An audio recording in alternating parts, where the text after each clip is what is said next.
राधे राधे गुरुजी जी। मैं जयपुर से आई हूँ। स्मृता शर्मा मेरा नाम है और मेरा प्रश्न ये है कि क्या सनातन धर्म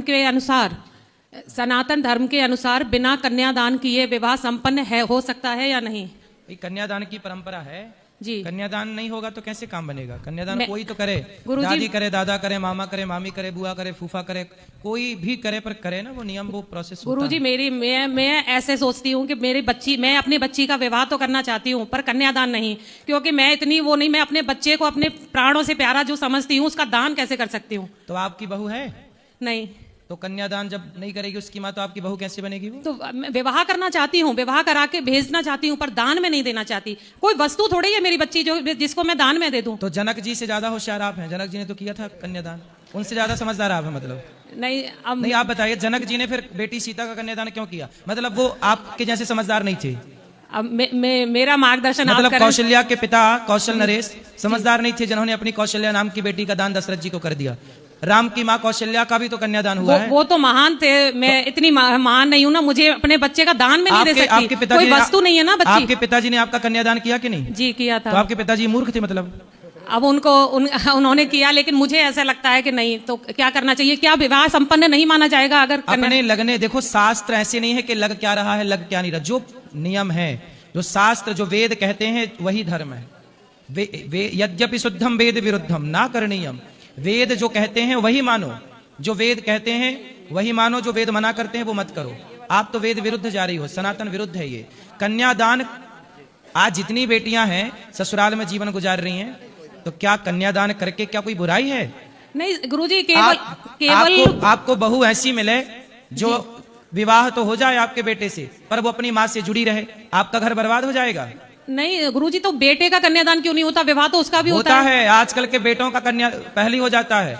लड़की माँ बाप छोड़ती है, उससे पहले शादी के 4 महीने बाद ही लड़का अपना बाप महतारी सब छोड़ देता है। वो कहते हैं लोग, कहते हैं कि बेटियां पराई होती हैं। बेटियां आजकल नहीं पराई होती, आजकल बेटियां अपने माँ बाप से कनेक्ट रहती हैं। विवाह के बाद लड़के पराये हो जाते हैं जो माँ की तरफ देखते ही नहीं है। लेकिन वो धार्मिक संस्कार में उसमें तो नहीं आता ना। विवाह में ऐसे कन्यादान बेटी का ही किया जाता है, बेटे का नहीं। तो आप विवाह दोनों का। तो आप अपने बेटे का कर देना, क्या दिक्कत है? आप अपना बेटा दे देना अपने बेटी के माँ बाप को, ले जा हमारा बेटा तुम रखो, हमारी बेटी हम खुद रखेंगे। नहीं रखे, ऐसा करो, फिर आप नई परंपरा शुरू करो। रखेंगे। आप अपना बेटा दान कर देना। है बेटा आपका? गुरुजी रखने की पहले बात कितने नहीं है। बेटे हैं आपके? एक बेटा एक बेटी। हाँ, तो आप अपना बेटा दान कर देना और बेटी दान मत करना। शुरू करो ना आप, फिर आपको देख के और करेंगे अड़ोसी पड़ोसी। नहीं तर्क सम्मत जवाब जैसे आप तर्क दे तो रहे हैं कि आप शुरुआत करो ना। नहीं आप अपना बेटा दान कर देना। जी कर दोगी? नहीं ना, मैं बेटा करना चाहती हूँ ना बेटी करना बस चाहती बातें हूँ। करना चाहती हो कि बेटा दान क्यों नहीं होता? कुछ करने की आई नहीं, मैं नहीं करूंगी। सिर्फ बस। विवाह करना चाहती हूँ, बेटी विदा करना चाहती हूँ, लेकिन वो मेरी भी रहे और वहाँ की भी रहे ऐसे। तो आजकल विदा, क्या आप अपनी माँ की नहीं हो? अभी ये बताओ। लेकिन दान वाली ये चीज- बताओ, आप अपनी माँ की हो कि नहीं? जी हूँ। तो आपके माँ बाप ने आपका दान किया? लेकिन फिर भी पराया धन तो बोल देते हैं ना, पराया तो कर देते हैं ना। उस दान के ही कारण माँ बाप भी पराया मान लेते हैं। पराया कोई नहीं मानता। कोई बाप अपनी बेटी को कभी पराया नहीं मानता, कोई माँ अपनी बेटी को कभी पराया नहीं मानता। पराया केवल ये पराई बात, ये पराया शब्द गलत है जी। पराया शब्द को डिलीट कर दीजिए सब लोग अपनी डिक्शनरी से। बेटी कभी पराई नहीं होती। मेरे मतलब बेटी कभी पराई नहीं होती। इस घर से उस घर जाना ये विधि का विधान है। इसी से संसार चलता है, इसी से व्यवस्था। ये संसार की व्यवस्था कैसे बनेगी? यदि लड़की सदा मायके में रहेगी, कन्यादान नहीं होगा, तो वो मायके से ससुराल नहीं जाएगी, तो ससुराल कैसे आगे बढ़ेगा? संतान कैसे होगी? फिर व्यवस्थाएं कैसे नहीं, बनेगी? विदा करने के लिए बेटी ससुराल भेजेंगे, लेकिन पहले उसका एक घर था, अब 2 घर है ऐसे। अच्छा ये बताओ, बेटा पुत्र धन होता है कि नहीं? पुत्र धन? हाँ, होता है कि नहीं? धन तो नहीं, पुत्र है, लेकिन धन कैसे हो जाएगा? धन हाँ, तो धन को मेरी तो किसी को माँ, भी दे सकते हैं। इसलिए आपके अभी समझ नहीं है। जी। शास्त्र कहते हैं गौधन गजधन। जैसे गौधन होता है, गाय है मतलब धन है, जमीन है मतलब धन है, सोना को धन बोला जाता है, जमीन को धन बोला जाता है। ऐसे पुत्र भी धन है, पुत्री भी धन है। शास्त्र कहते हैं बेटा बेटी क्या है? माँ बाप का धन क्या है? बताओ, माँ बाप का धन क्या है? अरे जमीन जायदाद तो कोई बड़ा धन नहीं है, माँ बाप का सबसे बड़ा धन ही संतान है। बेटा बेटी धन होता है? बेटा बेटी क्या होता है? मेरे बच्चे हैं, लेकिन धन तो नहीं मान सकते। आपके समझ नहीं है तो हम उसका तो हम पढ़ा नहीं सकते ना आपको। धन होते हैं, संतान को धन बोला जाता है। पूछना अपने पढ़े लिखे लोगों से कि धन क्यों जी संतान को धन बोला जाता है कि नहीं है? ये सब तो बोल रहे हैं, आप ही होशियार हैं बस।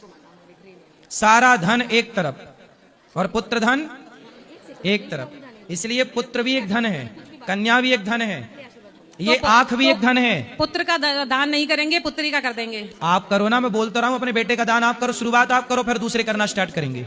आप कर दो अपने बेटे का दान, कब कर रही हो बताओ तारीख? मैं तो विवाह दोनों का करूंगी, लेकिन मेरी इच्छा ये है कि दान ना दूं।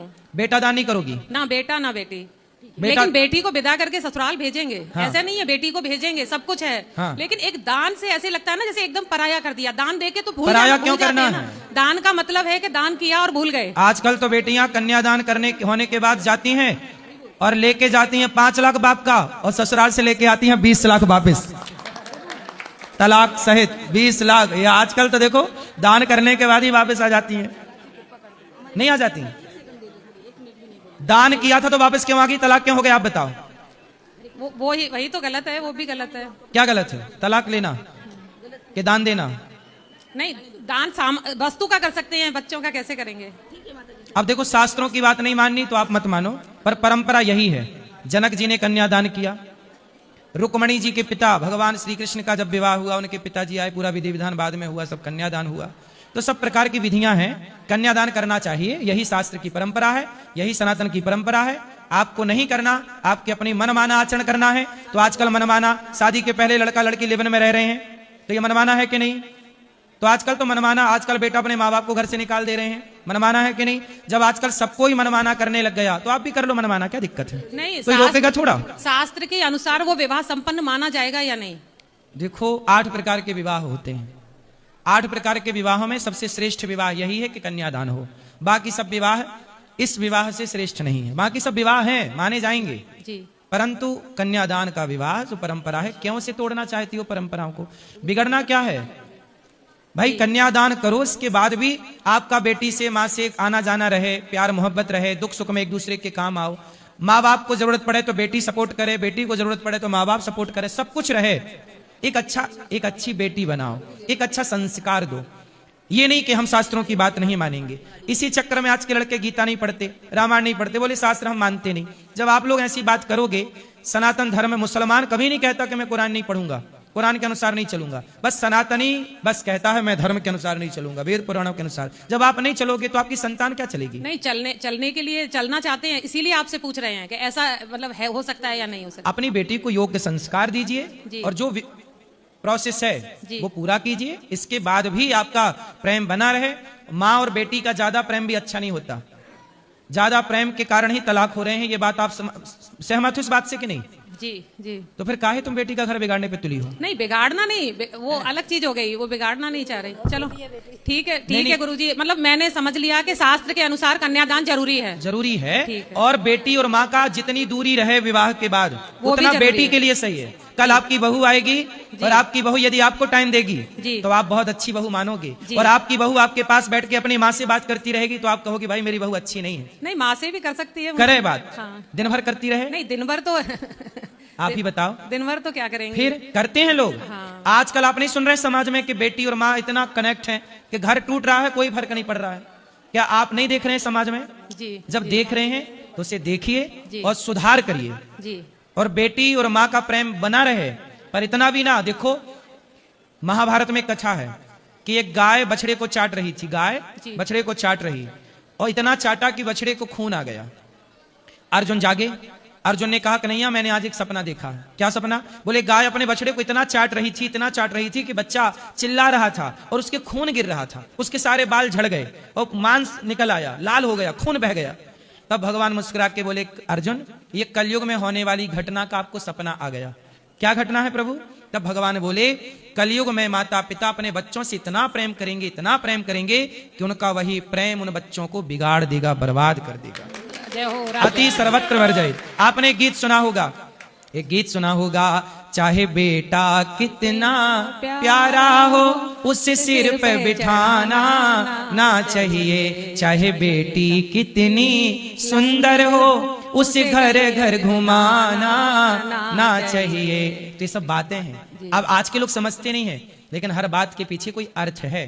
ठीक है, यदि कहा जा रहा है कि बेटा वहां आप जैसे कहती हो ना बेटा मोबाइल ना चलाओ, तो बच्चा कहता हमारी माँ कैसी है, बताओ मोबाइल चलाने से रोकती है। लेकिन आप समझती हो कि मोबाइल चलाना गलत है, पर बच्चा नहीं समझता। बच्चा कहता कि मेरी माँ तो दुश्मन है, मोबाइल नहीं चलाने देती, जबकि आप उसके भले के लिए बोल रही हो। ऐसे ही शास्त्र सदा भले की बात करते हैं, लेकिन कई बार हमारी अज्ञान बस समझ में नहीं आता। हमें लगता जी ये तो क्या कह रहे हैं शास्त्र वेद पुराण गुरुजन। उसी अज्ञानता को दूर करने के लिए आपके पास आए हैं। हाँ, तो अब समझ में आई बात की नहीं? जी, क्या समझ में आया बताओ? बस ये आया कि शास्त्रों के अनुसार ही अगर कन्यादान उसमें है, लिखा है, उसके द्वारा ही विवाह संपन्न होना है तो वही करना है। ठीक, राधे राधे। खुश रहिए।